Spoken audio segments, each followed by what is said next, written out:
Friends, welcome back to my channel. और आज की कहानी बहुत ही छोटी सी है कि एक गांव था जिसमें एक लकड़हारा था राजू।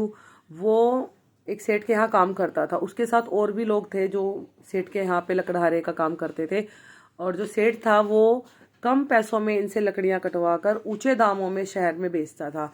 और इन लोगों को मतलब काम इतना और सैलरी इतनी दिया करता था। अब जिसकी वजह से जो लोग थे, खर्चाई मतलब महंगाई बढ़ती जा रही है, खर्चे बढ़ते जा रहे हैं, लेकिन इनकी सैलरी इतनी की इतनी है और उसमें कोई बढ़ोतरी हो नहीं रही थी। तो काफ़ी समय से परेशान चल रहे थे। सेठ को भी कई बार बोला था लेकिन सेठ सुनता नहीं था। सेठ में घमंड इतना आ गया था कि वो सोचता था कि भैया इनकी मजबूरी है मेरे पास काम करने की और ये कम में भी मेरे पास काम करेंगे।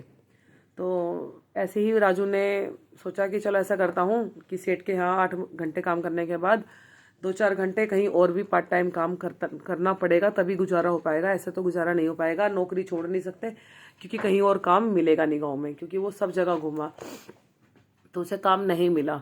तो एक दिन और इसी चीज़ की जद्दोजहद में वो घर से निकला काम के लिए। तो गांव निकलते निकलते वो घूमते घूमते गांव से बाहर निकल गया। देखा तो क्या, वहाँ पर एक भैंसों का झुंड चला रहा है उसकी तरफ, और वो उन भैंसों के झुंड से बचने के लिए एक गुफा में चला जाता है।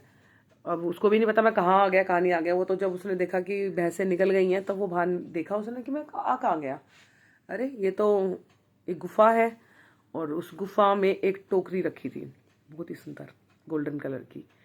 तो उसने देखी वो टोकरी, उसको हाथ लगाया। जैसे उसने उसको हाथ लगाया, उस गुफा में से एक आवाज़ आई और एक जिन आया कि इस टोकरी को आप हाथ मत लगाओ, कौन हो आप। तो उसने बताया कि ऐसे ऐसे मैं काम की तलाश में निकला था और भैंसों का झुंड मेरी तरफ आ रहा था और उनसे बचने के लिए मैं यहाँ गुफा में आ गया, मुझे माफ़ कर दीजिए। मेरी कोई ऐसी मंशा नहीं थी कि मैं इस टोकरी को उठाऊं। बाकी मुझे लगा कि हाँ ये टोकरी खाली पड़ी है, मतलब कोई भी आसपास नहीं है, तो मतलब मैं इसे ले लूँ, मेरे काम आ जाए। लेकिन जब आप आ गए हैं तो मैं इसको टोकरी को नहीं लूँगा। तो कहता है कि मैं एक जिन हूँ और 1000 साल से इस गुफा की मैं सुरक्षा कर रहा हूँ, ठीक है। और मैं आदमी को देख के पहचान जाता हूँ, मैं मतलब तुम्हारा भूत भविष्य वर्तमान सब जानता हूँ। तो मुझे पता है तुम कितने परेशान हो और तुम कितने ईमानदार हो। तो कहता है कि अब तुम ये, वो जिन कहता है उससे कि अब तुम ये टोकरी तुम ले जा सकते हो, क्योंकि इस गुफा में घुस वही सकता था जिसका दिल साफ हो, जो ईमानदार हो, जिसके मन में कोई छल कपट ना हो, जिसके मन में दूसरे को लेकर कोई ईर्ष्या भावना ना हो, वही इंसान इस गुफा में घुस सकता था। और इस टोकरी को हाथ लगाने का अधिकार तो सिर्फ उसी का था कि जिसके पास ये टोकरी खुद जाना चाहती है। तो कहता नहीं नहीं मैं नहीं लूँगा, कोई बात नहीं आप रहने दीजिए। कहता नहीं, ये टोकरी अब आपकी ही है, बस शर्त ये है कि आप इस टोकरी का गलत इस्तेमाल नहीं कर सकते। और एक बार आपने जो चीज़ इस टोकरी में डाल दी तो वही चीज़ आपको इसमें डालनी पड़ेगी। ऐसा नहीं कि आज आपने रोटी डाली है तो कल आप इसमें दाल डालेंगे या कल आप इसमें पैसा डालेंगे, नहीं। जो चीज़ एक बार इसमें डल गई वही चीज़ इसमें डलेगी और वही टोकरी भरकर वापस आएगी। तो उसने जिन का धन्यवाद किया और उसने ये भी बोला कि बाकी तुम्हारे ऊपर है, तुम इस टोकरी का कैसे इस्तेमाल करते हो। अगर इस टोकरी का गलत इस्तेमाल किया गया तो ये तभी टूट जाएगी, किसी काम की नहीं होगी।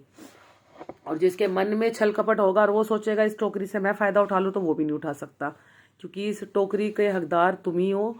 और अगर तुम्हारे अंदर भी छल कपट आ गया तो ये तुमसे भी दूर हो जाएगी। तो उसका धन्यवाद कर कर राजू निकल गया टोकरी को लेकर।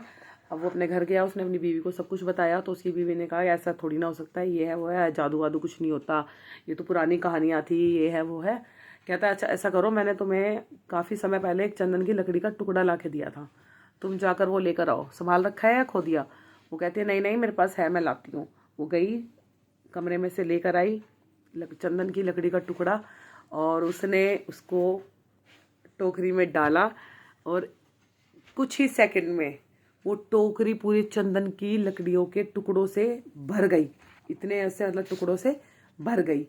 अब वो खुश हो गए और इतने मतलब आंसू आने लगे कि चलो हमारे दिन बदल जाएंगे, समय हमारा बदल जाएगा। वो कहता है ऐसा करता हूँ, मैं अभी जाकर इन लकड़ियों को बेच के आता हूँ। वो जाता है और बहुत ही कम रेट में, जो चंदन का जो जेनुअल रेट है उससे बहुत कम रेट में वो बेचता है।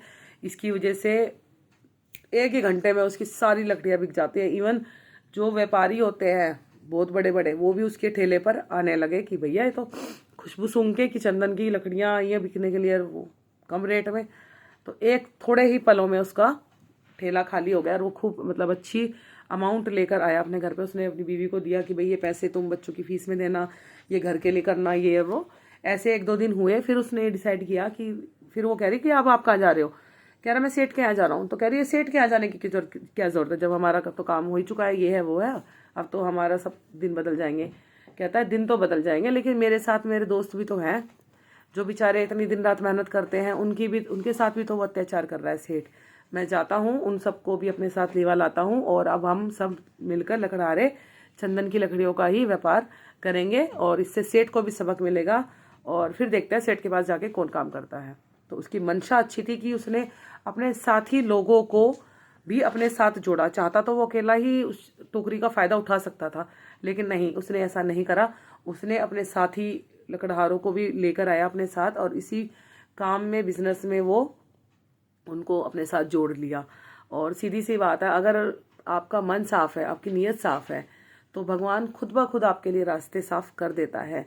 बस आपको हिम्मत नहीं आनी और अपनी मेहनत करते रहना है। अब ये भी मत सोचे कि भैया बिना मेहनत के कुछ मिल जाएगा, नहीं, मेहनत तो आपको करनी पड़ेगी। मेहनत के बिना कुछ भी हासिल नहीं कर सकते हैं। अगर 4 आदमियों में भी खड़े हो ना आप बात करने के लिए, तो उसमें आपके अंदर कॉन्फिडेंस होना चाहिए अपनी बात को सही रखने का और अपनी बात को सही रूप से प्रकट करने का। तो आज की कहानी थोड़ी छोटी है बट मैसेज बहुत अच्छा है कि अगर हमारी नीयत अच्छी है, हमारा मन अच्छा है, अगर हमारे सब चीज़ें मतलब बेस्ट है कि हाँ हम दूसरे की हेल्प करना चाहते हैं, तो भगवान भी ऑटोमेटिकली हमारी मदद करता है। Thank you so much, keep watching my thoughts and my videos. जय श्री राम।